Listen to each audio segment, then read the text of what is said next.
Volkswagen's much improved 6th generation Jetta has got smarter and cleverer, offering customers a different alternative to the Golf hatch. With this saloon, you get a huge boot and rear passenger space almost able to rival the larger, pricier Passat. Whether European buyers like it won't matter too much to the German brand because there are plenty of other markets that will. Let's find out why.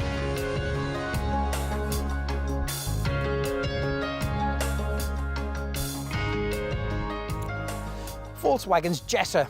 It's a Golf with a boot, isn't it? Well, yes and no. In recent years, the Wolfsburg brand has sought to give this car more of its own identity, a trend that continues with this updated version of the much improved 6th generation model.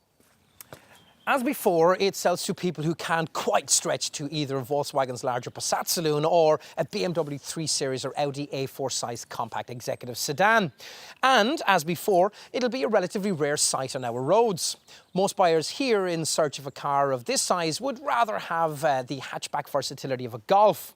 Now, American and Mediterranean customers see things differently though, and these markets have combined to make this one of the world's most popular saloon models, with over 14 million units having been sold since the very first Jetta was launched back in 1979. The US in particular has been a happy hunting ground for Volkswagen, this car having long been the brand's most popular stateside model. American buyers still snap up over 110,000 Jettas every year, with college kids attracted by endorsement from singers like Katy Perry and cheap pricing made possible by the close proximity of this car's Mexican assembly plant. Now, in order to sell the same design for nearly twice as much money in Europe, Volkswagen plushes up those cars heading across the Atlantic. These models also including the Golf's more sophisticated multi-link rear suspension, plus electric power steering, a better quality cabin and subtle styling changes. This would have been a very clever and very profitable strategy if it had worked, but sales of the early version of this 6th generation model were slow from its original launch here in 2011. Hence the need for the significantly revised version that we're going to look at here, with its smarter looks, upgraded cabin, extra safety features and revised engine range. Volkswagen hopes all of this will be enough to get this Jetta's core values noticed. That's its refinement, its long-distance comfort, and the fact that nothing in the class can offer anything like as much luggage space. Let's put this car to the test.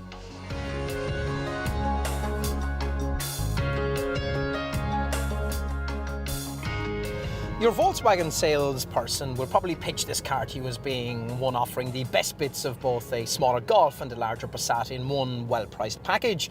Now, the pricing bit we'll come on to later, but as far as the rest of that proposition goes, it's not actually too far from the mark. At the wheel, you're stationed in a driving position that offers the clarity and ease of use of a Golf and much of the comfort of a Passat, with both of these attributes also carried forward into the road-going experience that's on offer. So, while you not be thrilled by the way this car responds to your every move, you may at the same time be quietly impressed by the ease in which it can smoothly but quickly be threaded down a twisty road, and that's thanks to excellent grip and nicely weighted steering. But of course, the Fleetmeisters, who'll be accounting for the lion's share of Volkswagen's modest predicted sales volume on these shores, will be racking up most of their mileage on motorways. And that's one reason why the German engineers have tried especially hard with the ride and refinement of this car, the aim being to make owners feel that they're in something much bigger and more expensive. Now, the ride's certainly fit for purpose. One of the key things that differentiates European spec Jettas from US market ones is that for our market, a more compliant multi-link rear suspension is fitted. It seems a pity to spoil it by opting for the top GT model with its stiffened lowered sport springs. Refinement's good too. Cruise at 50 miles per hour in a 2-litre TDI diesel model like this one, and the noise levels are actually only a couple of decibels louder than they would be in something like a Bentley Continental. Now, this 150 PS unit I'm trying here is as willing and flexible as Volkswagen TDI units always are. Forget the 8.9 seconds 0 to 62 mile per hour time. What's important is the prodigious 340 newton meters of torque that's always ready to help you blast past slow-moving traffic. You'll miss this if you opt for the feebler diesel model, which gets a detuned version of the same 2-litre TDI diesel, developing 110 PS and offering just 250 newton meters of torque. The lesser diesel gets a different manual gearbox too, with 5 rather than 6 speeds. You'll certainly need to be slick with it to match this variant's quoted rest to 62 mile per hour sprint time of 11 seconds. This 2-litre TDI power plant is one of Volkswagen's longest serving engines, something evidenced by the fact that ticking the box for the auto gearbox option gives you the older, less efficient 6-speed version of the company's DSG twin-clutch transmission. You get more modern DSG technology if, with a Jetta, you want an automatic gearbox allied with petrol power. Buyers get a choice between 2 green pump fueled models, and both are propelled by the brand's familiar 1.4-litre TSI unit, developing either 125 or 150 PS. It's the 150 PS variant that gets the automatic option. This, a 7-speed DSG unit that actually makes the car slightly cleaner and more frugal than it would be with manual transmission. There's no impact on performance either. In either 6-speed manual or 7-speed DSG auto form, a Jetta 1.4 TSI 150 PS variant will make 62 miles per hour from rest in 8.6 seconds en route to 137 miles per hour. But if you're happy to content yourself with the manual-only 125 PS 1.4 TSI variant, then those figures will fall to 9.6 seconds and 128 miles per hour.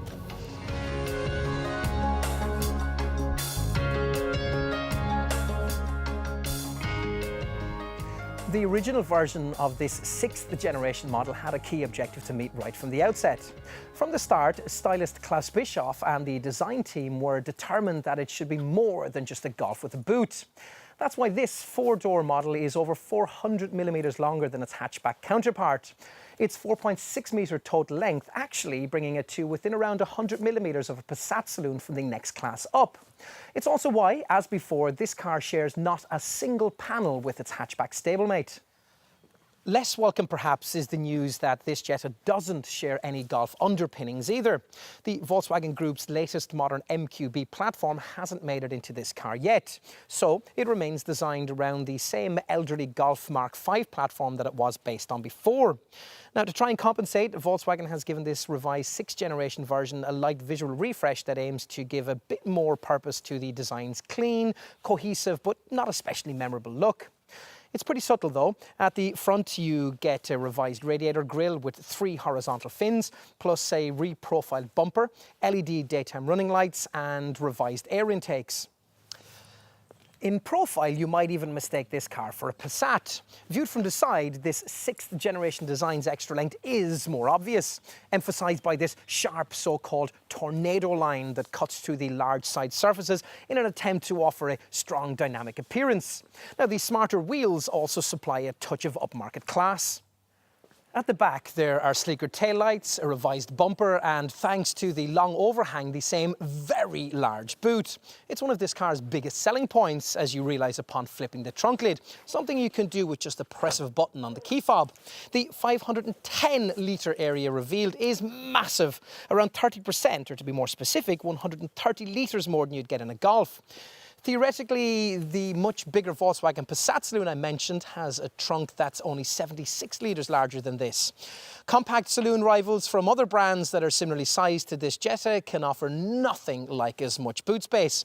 An Audi A3 saloon delivers 425 litres, a Mazda 3 Fastback manages only 419 litres, and a Volvo S60 just 380 litres. If you need more room in this Volkswagen, you can push forward the rear bench, though that'll only be possible in a split folding fashion if you've avoided entry-level trim. Now, most models get a ski hatch for longer items, but whatever Jetta you're trying, once the backrest is flattened, there's enough capacity for all kinds of unlikely loads to be carried. So, your luggage will have more space to move around than it would in a Golf, and your rear seat passengers will enjoy these same benefits. This car has a substantially longer wheelbase than its hatchback counterpart.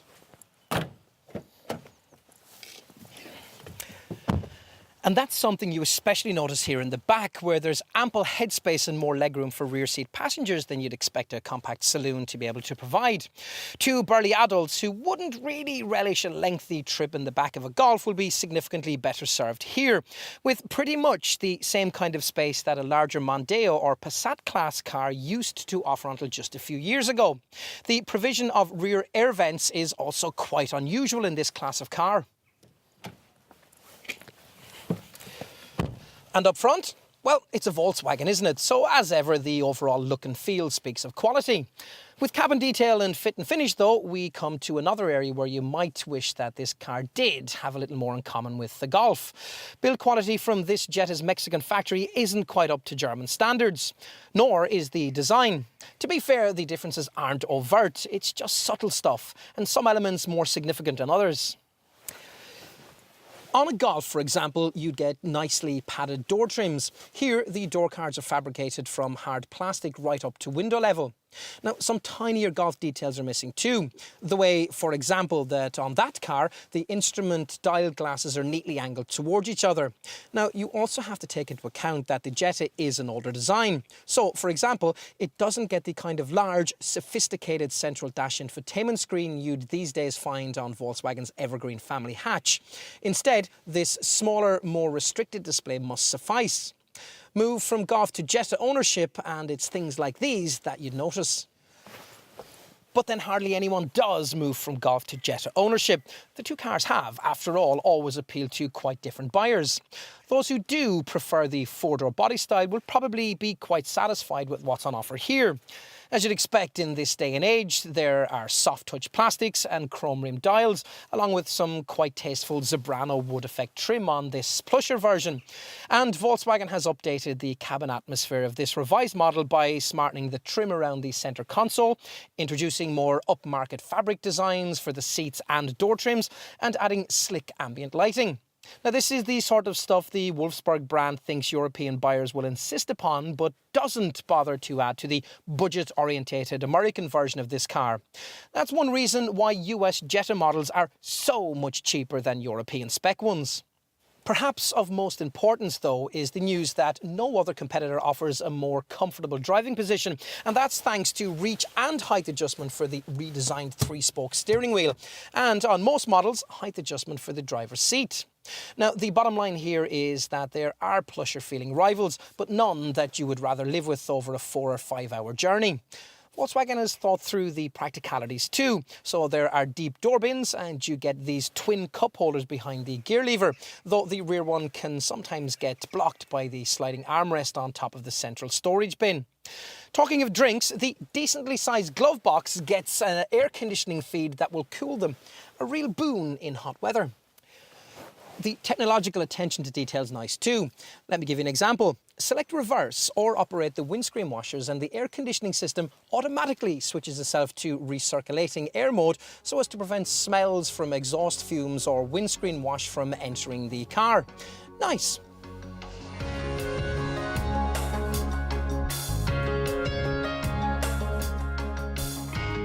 Jetta pricing lies in the £19,000 to £25,000 bracket, and to save you checking, the prices being asked are within a few £100s of what you need to pay for an equivalent 5-door Golf hatchback. Now, they also represent an average saving of around £2,000 over Volkswagen's only slightly larger 8th generation Passat saloon. Now, within the Jetta range itself, there are really two main engine levels from which to choose. You either go for the lower powered option, which gives you a choice between the 125 PS 1.4 TSI petrol unit or the 110 PS 2-litre TDI diesel. Or there's the higher powered level, either the 150 PS 1.4-litre TSI petrol or the 150 PS 2-litre TDI diesel. In either case, if you want to upgrade yourself from green to black pump motoring, there'll be a model for model premium of between £1,000 and £1,500 to find. So, does the Jetta pricing represent good value? Well, there are various ways of looking at that.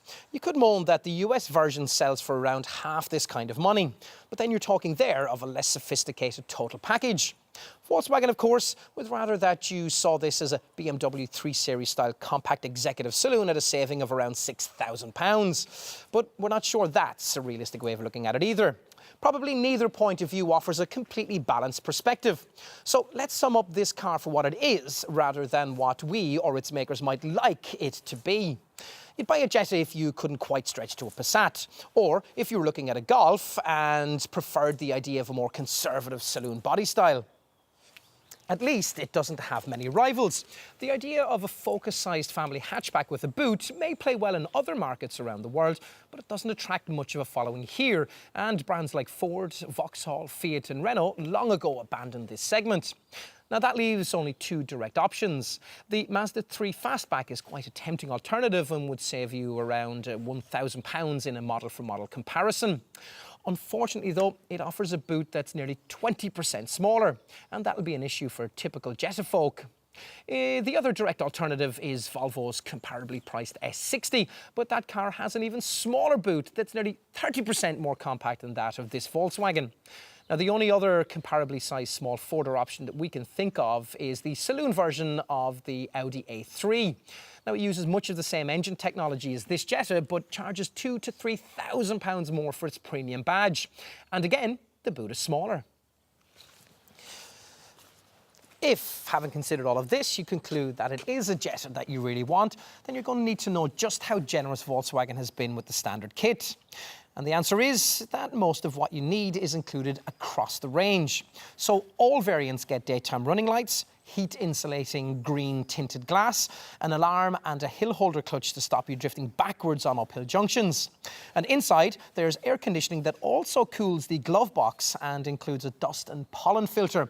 You get a multi-function trip computer, all-round power windows and electrically adjustable and heated mirrors.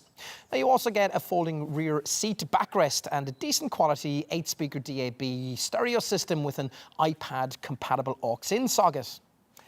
Most Jetta buyers, though, will want to find the extra £1,300 or so to upgrade themselves into the SE trim level that gives access to the more powerful engine options. I'd want to do that, if only to get the more supportive comfort seats that come with height and lumbar adjustment. Now at this level you also get niceties like 16-inch alloy wheels, Bluetooth phone compatibility, a leather trimmed multifunction steering wheel, cruise control, chrome trim that really lifts the cabin and a split folding arrangement for the rear seats that also adds a ski hatch. Whether it's worth going further than this and finding nearly £1,000 more for the top GT version with its sport suspension and larger 17-inch alloy wheels is more debatable. We think we'd prefer to spend any remaining budget on a few well-chosen options. Here, for example, this car has been equipped with Volkswagen's effective touchscreen navigation system, along with parking sensors and a convenience pack, which gives you auto headlamps and wipers, power folding mirrors, and an auto dimming interior mirror. Other options you might want to look at include leather upholstery, a sunroof, front fog lights, and a rear view parking camera. Safety-wise, there's a 5-star Euro NCAP safety rating achieved as part of testing that saw this car awarded a 94% score for occupant protection. Now, this showing is justified by the fact that all models get ISOFIX rear child seat fastenings, anti-whiplash front head restraints and tyre pressure monitoring. Now, as you'd expect, twin front, side and curtain airbags are also part of the standard tally, plus the usual electronic assistance for braking, traction and stability control to try and ensure that you'll never need to use them. Rear seat side airbags are available at an extra cost. Electronic safety options include high beam assist that automatically dips your headlights for you at night, and a side scan with blind spot monitor system that stops you from dangerously pulling out to overtake in front of another car. Now, there's also a rear traffic alert system that stops you from dangerously reversing out of a parking space into the path of an oncoming car. And the top GT model additionally features a driver alert setup that monitors your reactions for drowsiness and, if necessary, prompts you to stop for a restorative coffee.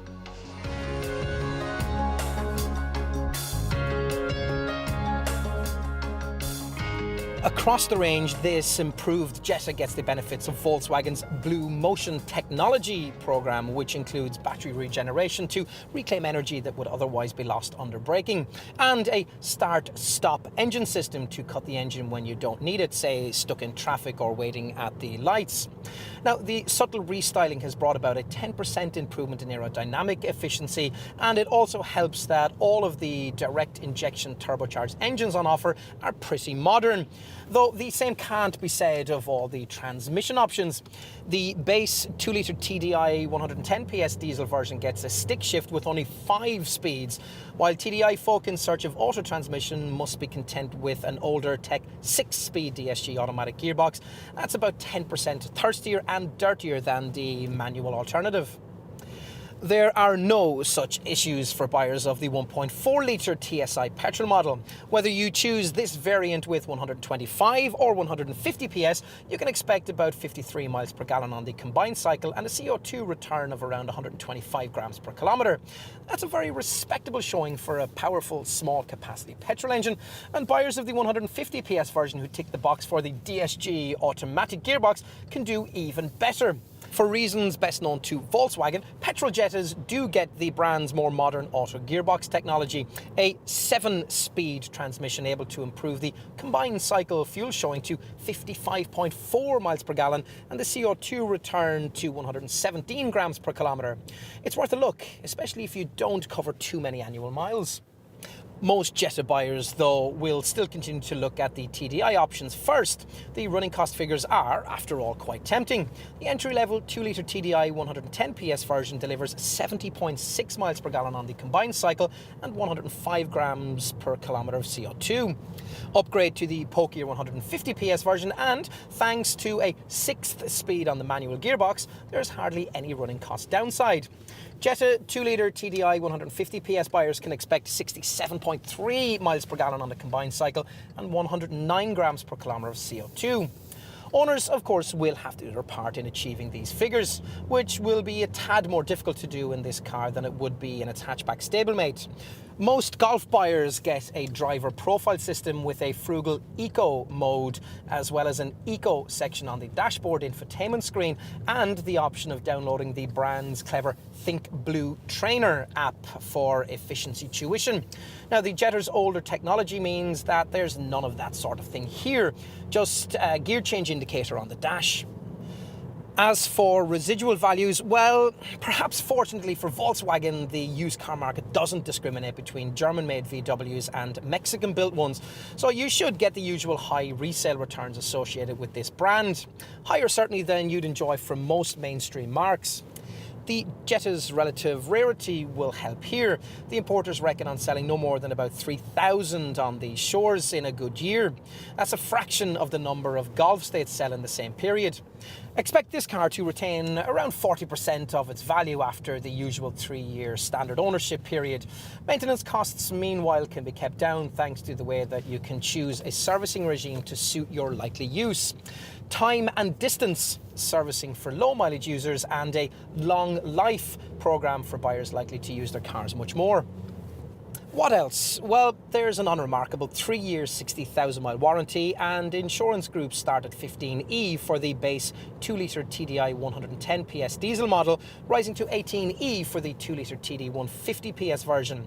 If you're looking at petrol power, the base 1.4-litre TSI 125 PS model rates at 18E, while the 150 PS 1.4-litre TSI variant is pitched between Group 18 and 20E.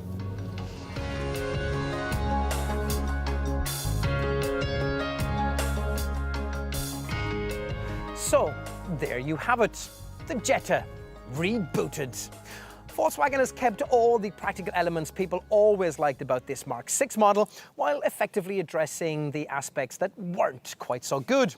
Things like the down-market cabin and the lack of the kind of high-tech options buyers now expect at this level. The result is a much more competitive product. Whether that'll be enough to get it noticed in our market is another question, of course.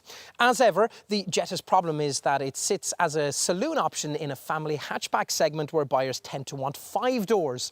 And in image terms, it can't quite stretch its brand equity far enough to challenge in the ritzier compact executive market where 4 doors are a bit more de rigueur.